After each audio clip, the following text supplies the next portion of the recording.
Hello there. So today I'm going to do a VR to a Riffle in Time. I'll put the link in the section below, about 5 decks. And I guess this was something that was on Book Talk. So now here we are doing it with decks. It took me a while to get it in, but here I am. All right, so number 1 is a deck that I'm currently using, and that is the B Tarot. So I am making this recording during the spring of 2024, and this tarot just feels perfect for this time of year. It's a Llewellyn deck, so if you're familiar with them, then you get it's the usual, the big box, and the beautiful book. So the thing about these books that's so fabulous is you can just read the book, right? And depending on what it's about, you can really learn a lot. I enjoy it. So for book lovers, the Llewellyn decks are fantastic. And the more I use these decks, the more fond I am becoming of this particular kind of cardstock. So I don't know if this is going to show up really, but can you see the kind of the texture of it, the sort of linen-y texture? Anyway, with this one, this art by Nadia Turner, I really love it. And the reason I was inspired to get it in the first place was I have this little mini deck which pairs beautiful by Nadia Turner. So when this was first being promoted, and I was like, gosh, that art looks familiar, and then I was like, it's this one. And look how nice these are together. Look at this. Yeah, let's do different cards. Now this one is glossier, so the texture is different, but they just look so good together.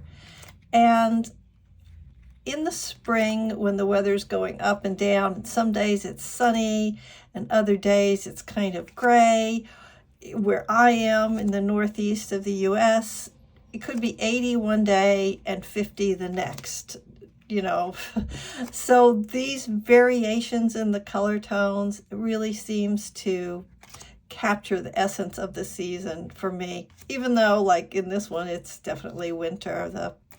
Some of these pentacles here are kind of chilly looking, but I just love it. I really love this deck, and I'm enjoying it. It is an RWS. I'm trying to think of what I want to say about it. It's not gentle exactly, but it doesn't harsh your mellow. That sounds silly, but I say that because at the same time that I'm using that, I'm also using the Witch Sisters Tarot, which is heavy, a good way of putting it. It's kind of heavy, and even this is also a Llewellyn, but look how much shinier it is than this, right? So Llewellyn seems to be having a moment with different kinds of cardstock, because these, I think, were created about the same time, probably. Anyway, but the point is, this is the one that I'm currently using a lot, although I'm using the other one. Okay, the last 5-star deck. I am not at all sure what that means. However, I'm guessing that it means something that is kind of everybody, or like the majority of the people that look at it say, oh, this is a really great deck. So I'm going to go with Unfolding Path, which I had as the indie deck. Lost a couple of the major cards because I was playing with it outside, and then was greatly relieved when it came out mass market because I wasn't going to pay indie prices twice. So this is the Unfolding Path Tarot. It's an RWS. It's got a lot of the standard symbology you want to see, but it's much more diverse. It's more modern. I think it's more usable. If I'm reading for somebody that I don't really know, and it's just kind of a general reading, I find that this is a great deck to pull because it's just, look how diverse it is. And it's just straightforward RWS. So if somebody wants to, knows RWS, at least on a superficial level, this is going to resonate with them. And I just feel like, I feel like it's very accessible. Yeah, that's a good word for it. It's really accessible. And I'm very happy that this one got picked up in a mass market edition. So that is my last 5-star deck, The Unfolding Path. Put that one to the side. All right, the one that I keep putting off. It's the Glowwood. Oh my goodness. What a fabulous, fabulous, gorgeous deck. So, I remember when I first got this and did a video, I said something along the lines of, I bet that there are going to be revisions. I'm not sure if I'll get them. So I'm not sure where she is on making revisions on this deck. But this is the original. And it is so complicated. It's got its own whole system here. And it's a lot. You really have to learn the system. Like, even if you're doing a single card pull, you're going to be sitting here for a while trying to figure this out. But look at how gorgeous this is. And every time I pull this deck out, I feel sort of instantly grounded and connected to the earth. And who wouldn't want to feel that way? Look how beautiful it is. The tones of this. All right, I didn't think I had it mixed up, but I guess I did. Oh, for heaven's sakes. I mean, it like screams earthiness, right? And if I'm not feeling great, all I have to do is go outside and take a little walk and touch some plant material and feel my feet on the ground. And I feel like this deck has the potential to be the next best thing. All right, how did I get all these reversals in here? And all of these things, I'm not sure where this creator lives, but all of these things in here are familiar to me, things that I might see if I was outside. So I guess she's in the northeast or southeast someplace, I suppose. Yeah, but look how beautiful this is. But there's all this, if you look along the sides, the edges, there's all these symbols in here to read, and I feel like I need somebody to run a class on this deck that I could take, because it's just a lot. I need some help. I keep putting that off. All right, a super underrated. Now, I'm going to put this in here, not because I really believe that it's underrated. I've never heard anybody say anything like, oh, this gets too much attention or whatever. I don't know what's the big deal? I've never heard anybody say that.